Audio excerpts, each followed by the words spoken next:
Hello everyone, and welcome to the Gelatin Art Markets Academy of Gelatin Art, Lesson 2. In this lesson, we will talk about how to make a color base used to draw flowers in gelatin. There are many different recipes to make the color base.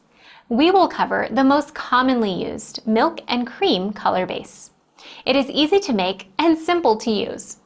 You will need the following ingredients: 3 tablespoons of water, 1 tablespoon of gelatin, half a cup of milk, half a cup of 35% cream, half a cup of sugar, 1 teaspoon of vanilla sugar or a few drops of vanilla extract, 3/4 of a tablespoon of white food coloring. To make the color base, soak 1 tablespoon of gelatin in 3 tablespoons of water.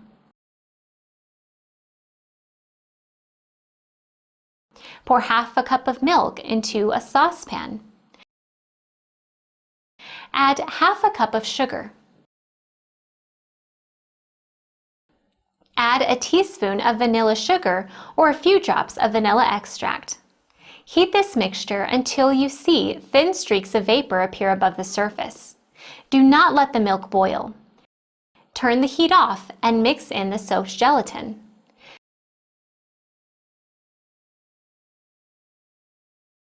Stir it until the gelatin has dissolved completely. Add half a cup of heavy 35% cream. Add half a tablespoon of white food coloring and mix it with an electrical blender. Customers often forget to add the white food coloring into the base because milk is already white. However, sugar and gelatin dilute the milk, and petals drawn without white food coloring turn out faint and transparent. If you don't want to use the white coloring in your color base, try replacing sugar with stevia. This will help keep the color base thicker and less transparent. You can also find several color base recipes that don't use any artificial colors on our website.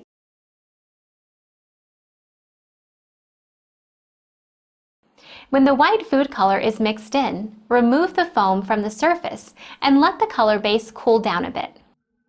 The most important thing to remember when working with the color base is to keep it at the right temperature. The color base should be approximately at room temperature when you are injecting it into gelatin. As you continue to work with it, it will cool down and start to thicken up. Place it into smaller containers and keep it in warm tap water to maintain its temperature. This is the consistency of the color base when it's warm. This is the consistency of the color base when it's cooler.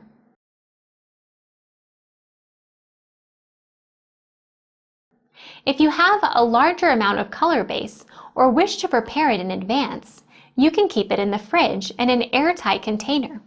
When you are ready to work with it, take several spoonfuls out into a small container and place it into warm tap water again.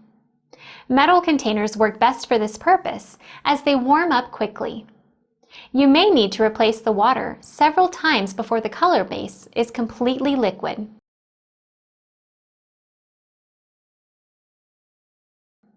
To make the base more colorful, you can add a little bit of food coloring to it. Most liquid, gel, or powdered food colors work well with gelatin. Here are a few tips to keep in mind when working with colors. If you are using gel colors, mix the color with a few drops of the color base to help it dissolve before you pour it into a larger container. If you pour the color directly into the color base, you may end up with small clumps of color floating around in your base.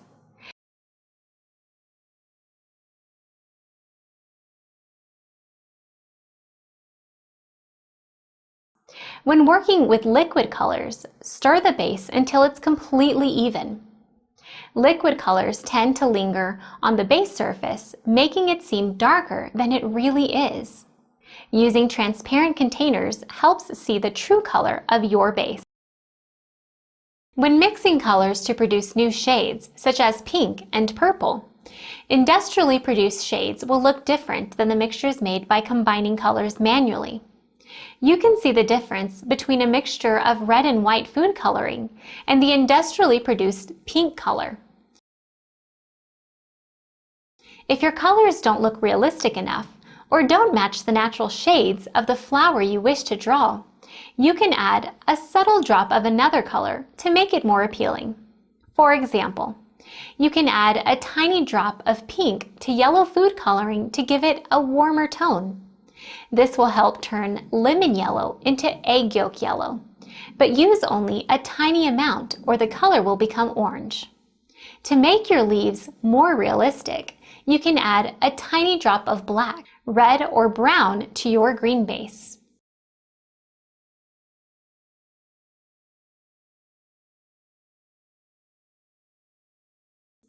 To accomplish a deeper, darker shade of blue, add a drop of pink color into it.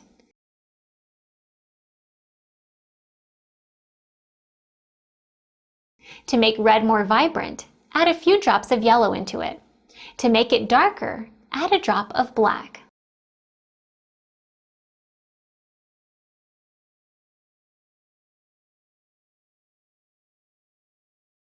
We recommend using light colors as much as possible. Dark colors spread quickly when injected into gelatin. Flowers drawn using strong colors will develop a light hue that may cause your dessert to look messy. Light-colored flowers can be prepared days in advance, and they will still look sharp and fresh when you serve them. If you don't like to use artificial food coloring, you can use natural sources such as beet juice or saffron to color your base. Other ingredients such as cocoa and caramel can also add nice pastel shades and flavors to your color base. You can also purchase factory-made natural food colors. Experiment and find what combination works for you. Now that you know how to prepare the clear gelatin base and the color base for flowers, you're ready to start drawing. Join us in Lesson 3 to learn how to draw flowers using different types of needles.